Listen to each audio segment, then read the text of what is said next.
Okay, so this morning we're going to be fixing some EIFS exterior insulated finishing system.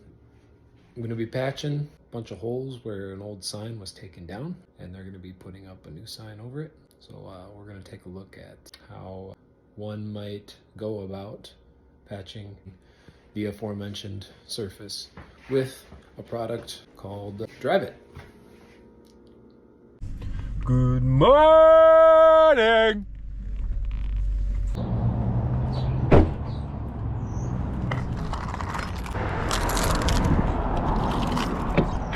Oh, that's locking it. Hey, bonus points if you're organized. We're gonna try the old grinder, possibly multi-tool, and a good old-fashioned 5-in-1. The scraper's great. Now the goal is to get all this silicone off the surface, and it's everywhere. So, seems mildly effective. Now before I got smart, I would just use this little guy, which still works. But you really got to make sure you get every little bit out of the line it forms, because if you don't, as soon as you paint over this stuff, you're still going to see that line. So the more you can disrupt where that line used to be, the less you'll be able to see it after it's getting painted. But we're going to have to do a lot of patching after we take this old glue stuff off, kicked on there, because that ain't coming off easy. But that's where we can bring out our other friend. See if this guy does anything. Now the goal is not to rip out all of the actual stucco material on the front. The farther you get back into the foam, the more patch you're gonna have to put in there. It's just easier if it's just a little surface damage, but yeah, got my work cut out for me. On the old tried and true, just whack it.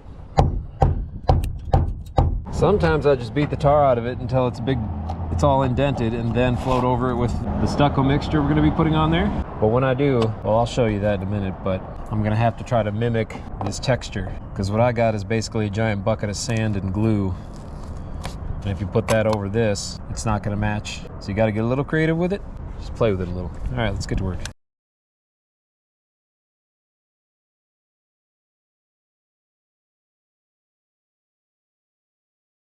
Now what I'm hoping to do is use some of this old material to my advantage. All this old glue that was in there, I pushed it in a little bit, but I'm gonna try to reuse this in a way. Now this whole surface needs to be flush, but once I put some of this patching compound in here, hopefully I can get all these crackle and old glue to work for me and add to the texture, the overall texture that we're going for.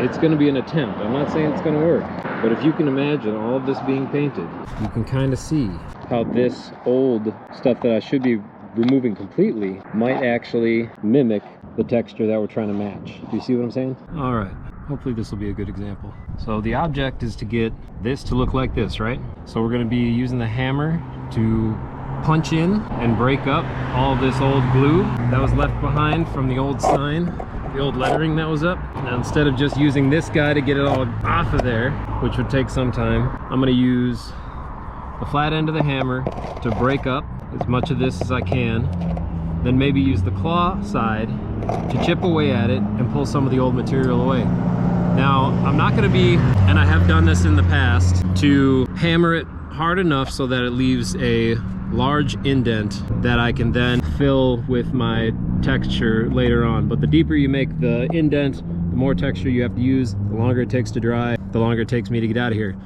So, just using the hammer, I'm gonna end up leaving some of this stuff behind to act as kind of a backfill. That way, I'll have to use minimal amount of texture to go over it. And also, as you'll see, when I break it up with the hammer, it tends to take on some of this crackled texture anyways. So it brings us that much closer to our desired finish. Is it the perfect way? No. Is it a way to do it? Yes. It's hard to get perfect when you're trying to restore an old finish. And if you go a little bit too far in there, that's fine. You know, again, we're gonna be filling all of this with our texture. So you can see we've gotten that much closer. Doesn't look so bad. Now we just gotta get rid of the silicone. And again, it's not that you have to get every last little bit of silicone out of here, but enough so that it delineates the old line that was there for the lettering, and you'll get a feel for it. We're getting there, we're almost done. All right, so a couple different things. We are using a product called Dryvit, and maybe if I mentioned it before, it's basically little sand pebble looking stuff and some glue. I mix this with a little bit of instant cement, helps it dry faster, helps me paint it faster, and then I'm out of here faster. Also a bucket, sponge, dirty nasty sponge, water. Ratio, I don't know.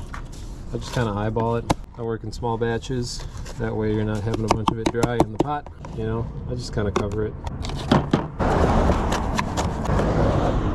Maybe a tad more. And if it gets too dry, you can always add a little more water. Depends on what you like to work with. If you like it thinner and you want to float out the surface in its entirety, you can.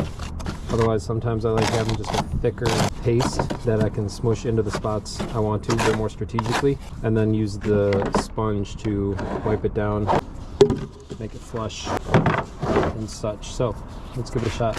Also, gloves are useful. In this instance, I don't need to fill a ton. Make sure I get those cavities filled. You can use your applicator too if you really want to, but doesn't have to be super perfect because you're gonna go over it with the sponge. When it gets to bigger spots like this, you're gonna lose all of that little wormy texture in there, you know? So you're gonna have to come back with a tool and tool out some of this texture to make it match. Otherwise, you're gonna see after it's painted, there's gonna be this one big consistent blob here where everything else has little noodly marks in it. So let's go get our 5-in-1, trusty dusty handy dandy. And again, it's not gonna be perfect, but the more the texture is broken up and randomized, it'll look a lot better than just leaving it, even if it doesn't look exact. And then after it dries a little bit, you can always come back with the 5-in-1 too, scrape over the surface really light when it's dry, and that'll take off any of the little raised bits so you can get more of a flat finish like that. But I've used all kinds of different things. I've used a chopstick, a pencil, a pen, the 5-in-1, and this is why I didn't want to remove too much material, because again, if you've got big cavities that you made because you were either pounding this in way too hard or gouging it all out, you're going to end up filling it with a lot of material and therefore having to compensate by making tool marks in it. Not the end of the world, but it makes it a little bit easier when you've got some already backfilled material to work with. And take your time. Like I said, if this stuff starts to dry out,